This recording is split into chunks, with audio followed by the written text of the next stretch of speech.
Hello there, this is Matthew, and I'll be talking about missionary aviation.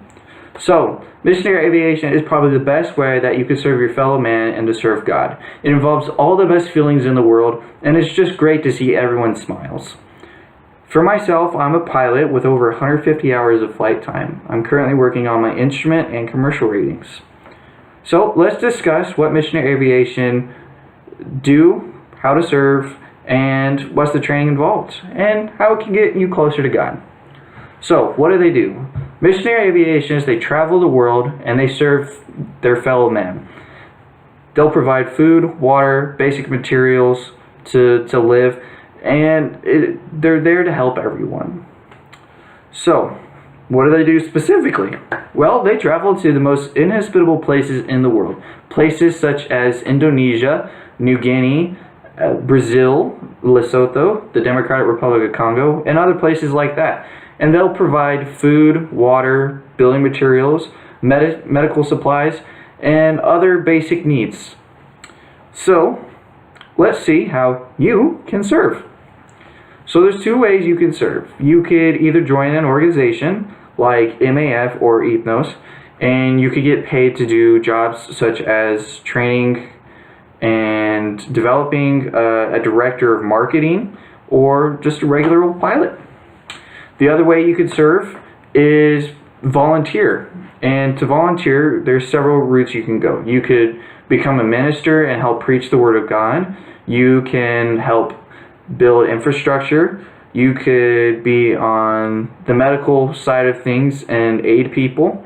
Or you could work in the maintenance shops and repair planes and trucks. If you were to work for one of the organizations, don't expect to get paid much.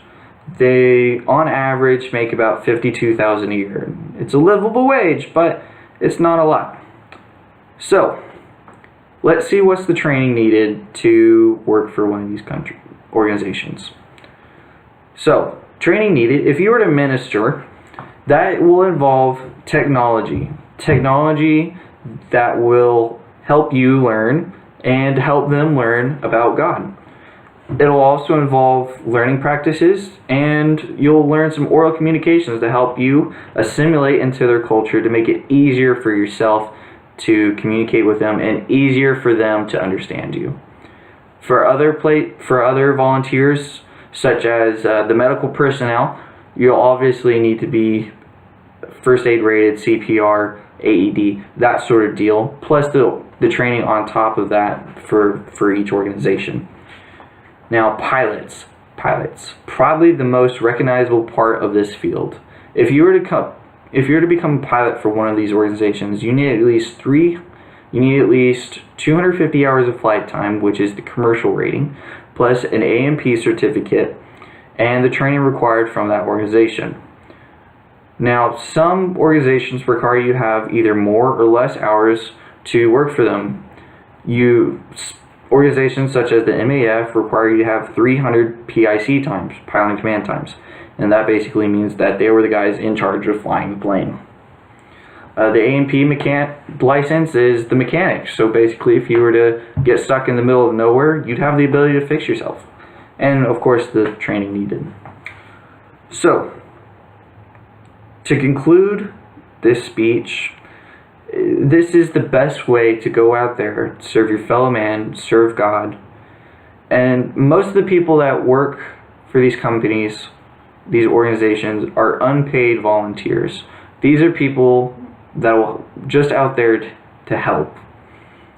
Some of them are ministers, some of them are medical practitioners, and others are just your regular old maintenance guy. So I hope this was enough information, and I hope this field will get you closer to God. Thank you.